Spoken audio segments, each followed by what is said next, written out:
Hi అండి, నా పేరు త్రిపుల. నేను ఒక qualified clinical nutritionist and dietician అండి.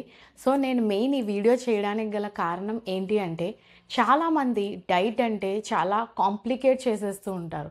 మనం డైట్ చేయాలి అంటే చాలా కాస్ట్ ఎఫెక్టివ్, మనం ఒక న్యూట్రిషనిస్టో డైటీషియన్ దగ్గరకో వెళ్ళాలి, ఖర్చు పెట్టాలి, అప్పుడే మనం ప్రాపర్ డైట్ అనేది తీసుకోగలం అని అనుకుంటూ ఉంటారు. కానీ అలా కాదండి. నేను మీకు ఈ ఛానల్లో ప్రొవైడ్ చేసే థింగ్స్ ఏంటి అంటే, మనం నార్మల్గా డైలీ వండుకునే వంటల్లోనే బ్యాలెన్స్డ్ మీల్ అనేది ఎలా ప్రిపేర్ చేసుకోవాలి, ఇంకా అవి ఎలా తయారు చేయాలి అని కొన్ని రెసిపీస్ కూడా పోస్ట్ చేస్తాను. ఇంకా డైలీ సింపుల్ హోమ్ వర్కౌట్స్ మన డైలీ లైఫ్లోనే ఎలా ఇంక్లూడ్ చేసుకోవాలి అనే థింగ్స్ అన్నీ నేను మీకు ఈ ఛానల్లో వీడియోస్ రూపంలో అయితే ఇస్తానండి. ఇంకా మనకి హెల్త్ రిలేటెడ్ చిన్న చిన్న టిప్స్ కానీ అవన్నీ కూడా మనం ఇందులో మాట్లాడుకుందాం. సో అందరూ హ్యాపీగా హెల్తీగా ఉండండి. Thank you.